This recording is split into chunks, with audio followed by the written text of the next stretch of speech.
Anne of Windy Poplars, the second year, Chapter 4. The old porch thermometer says it's 0, and the new side door one says it's 10 above, remarked Anne, one frosty December night. So I don't know whether to take my muff or not. Better go by the old thermometer, said Rebecca Dew cautiously. It's probably more used to our climate. Where are you going this cold night anyway? I'm going round to Temple Street to ask Catherine Brooke to spend the Christmas holidays with me at Green Gables. You'll spoil your holidays then, said Rebecca Dew solemnly. She'd go about snubbing the angels, that one. That is, if she ever condescended to enter heaven. And the worst of it is, she's proud of her bad manners. Thinks it shows her strength of mind, no doubt. My brain agrees with every word you say, but my heart simply won't, said Anne. I feel, in spite of everything, that Catherine Brooks is only a shy, unhappy girl under her disagreeable rind. I can never make any headway with her in Summerside, but if I can get her to Green Gables, I believe it will thaw out. You won't get her. She won't go, predicted Rebecca Dew. Probably she'll take it as an insult to be asked. Think you're offering her charity. We asked her here once to Christmas dinner, the year before you came. You remember, Mrs. Macomber, the year we had 2 turkeys give us and didn't know how we was to get 'em at. And all she said was, "No, thank you. If there's anything I hate, it's the word Christmas." But that is so dreadful, hating Christmas. Something has to be done, Rebecca Dew. I'm going to ask her, and have a queer feeling in my thumbs that tells me she will come. Somehow, said Rebecca Dew reluctantly, when you say a thing is going to happen, a body believes it will. You haven't got second sight, have you? Captain Macomber's mother had it. Used to give me the creeps. I don't think I have anything that need give you the creeps. It's only just, I've had a feeling for some time that Catherine Brooke is almost crazy with loneliness under her bitter outside, and that my invitation will come pat to the psychological moment, Rebecca Dew. I'm not a B.A., said Rebecca with awful humility, and I do not deny your right to use words I cannot always understand. Neither do I deny that you can wind people around your little finger. Look how you manage the Pringles. But I do say I pity you if you take that iceberg and nutmeg grater combined home with you for Christmas. Anne was by no means as confident as she pretended to be during her walk to Temple Street. Catherine Brooke had really been unbearable of late. Again and again Anne, rebuffed, had said, as grimly as Poe's raven, "Nevermore." Only yesterday Catherine had been positively insulting at a staff meeting.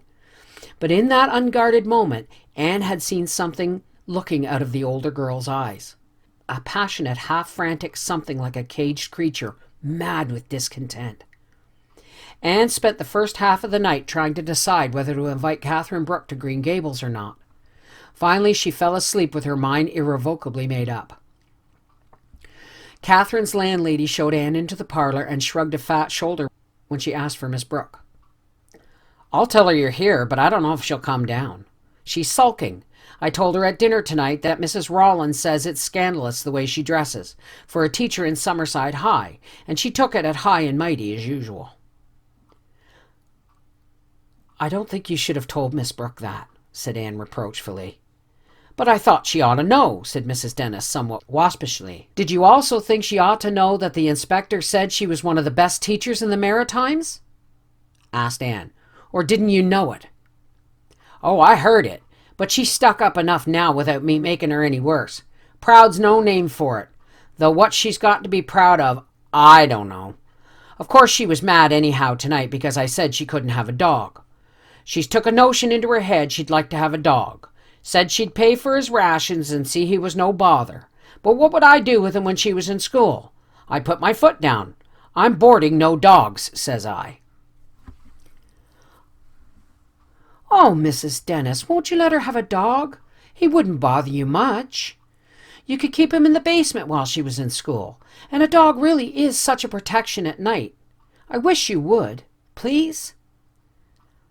There was always something about Anne Shirley's eyes when she said please that people found hard to resist. Mrs. Dennis, in spite of her fat shoulders and meddlesome tongue, was not unkind at heart. Catherine Brooks simply got under her skin at times with her ungracious ways. "I don't know why you should worry as to her having a dog or not. I didn't know you were such friends. She hasn't any friends. I've never had such an unsociable boarder." "I think that's why she wants a dog, Mrs. Dennis. None of us can live without some kind of companionship." "Well, it's the first human thing I've noticed about her," said Mrs. Dennis. "I dunno's I've have any awful objection to a dog, but she sort of vexed me with her sarcastic way of asking. 'I suppose you wouldn't consent if I asked you if I might have a dog, Mrs. Dennis,' she says. Haughty-like. Set her up with it. 'You're supposin' right,' says I, as haughty as herself. 'I don't like eating my words any more than most people, but you can tell her she can have a dog if she'll guarantee he won't misbehave in the parlor.' Anne did not think the parlor could be much worse if the dog did misbehave. She eyed the dingy lace curtains and the hideous purple roses on the carpet with a shiver. "I'm sorry for anyone who has to spend Christmas in a boarding house like this," she thought. "I don't wonder Catherine hates the world. I'd like to give this place a good airing. It smells of 1,000 meals. Why does Catherine go on boarding here when she has a good salary?" "She says you can come up," was the message Mrs. Dennis brought back rather dubiously, for Miss Brooke had run true to form. The narrow, steep stair was repellent. It didn't want you. Nobody would go up who didn't have to. The linoleum in the hall was worn to shreds. The little back hall bedroom where Anne presently found herself was even more cheerless than the parlor. It was lighted by one glaring, unshaded gas jet. There was an iron bed with a valley in the middle of it and a narrow, sparsely draped window looking out on a backyard garden where a large crop of tin cans flourished. But beyond it was a marvelous sky and a row of Lombardies standing out against the long purple distant hills. "Oh, Miss Brooke, look at that sunset," Anne said rapturously from the squeaky, cushionless rocker to which Catherine had ungraciously pointed her. "I've seen a many good sunsets," said the latter coldly, without moving. "Condescending to me with your sunsets," she thought bitterly. "You haven't seen this one. No two sunsets are alike. Just sit down here and let it sink into our souls," said Anne. Thought Anne, "Do you ever say anything pleasant?" "Don't be ridiculous, please." The most insulting words in the world, with an added edge of insult in Catherine's contemptuous tones. Anne turned from her sunset and looked at Catherine, much more than half inclined to get up and walk out. But Catherine's eyes had looked a trifle strange. Had she been crying? Surely not. You couldn't imagine Catherine Brooke crying. "You don't make me feel very welcome," said Anne slowly. "I can't pretend things. I don't have your notable gift for doing the Queen act, saying exactly the right thing to everyone. You're not welcome. What sort of room is this to welcome anyone to?" Catherine made a scornful gesture at the faded walls, the shabby bare chairs, and the wobbly dressing table with its petticoat of limp muslin. "It isn't a nice room, but why do you stay here if you don't like it?" "Oh, why? You wouldn't understand. It doesn't matter. I don't care what anybody thinks. What brought you here tonight? I don't suppose you came just to soak in the sunset." "I came to ask you if you would spend the Christmas holidays with me at Green Gables." Now, thought Anne, for another broadside of sarcasm, I do wish she'd sit down at least. She just stands there as if waiting for me to go. But there was a silence for a moment. Then Catherine said slowly, "Why do you ask me? It isn't because you like me. Even you couldn't pretend that. It's because I can't bear to think of any human being spending Christmas in a place like this," said Anne candidly.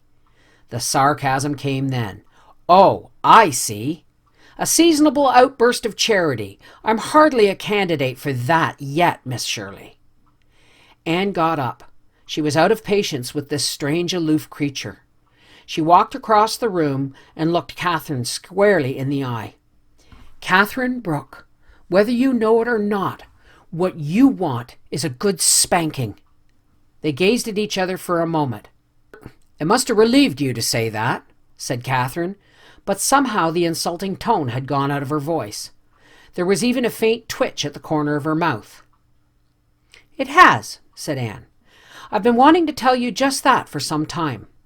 I didn't ask you to Green Gables out of charity. You know that perfectly well.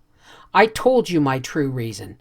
Nobody ought to spend Christmas here. The very idea is indecent. You asked me to Green Gables just because you're sorry for me. I am sorry for you, because you've shut out life, and now life is shutting you out. Stop it, Catherine. Open your doors to life, and life will come in.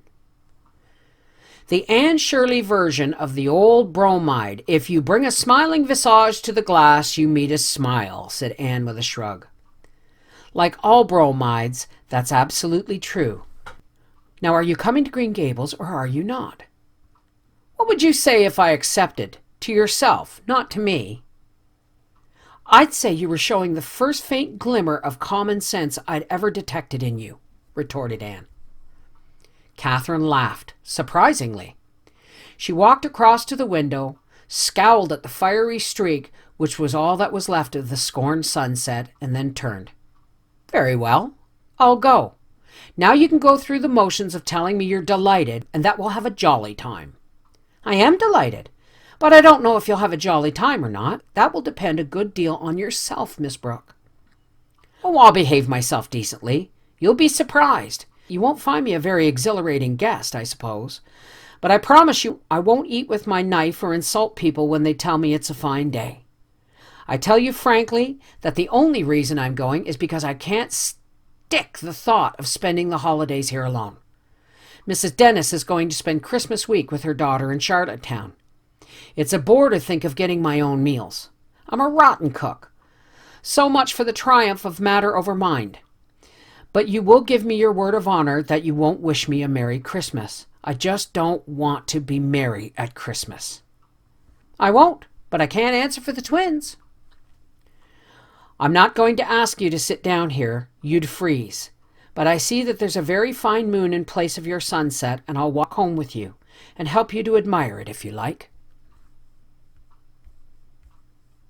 I do like, said Anne, but I want to impress on your mind that we have much finer moons in Avonlea.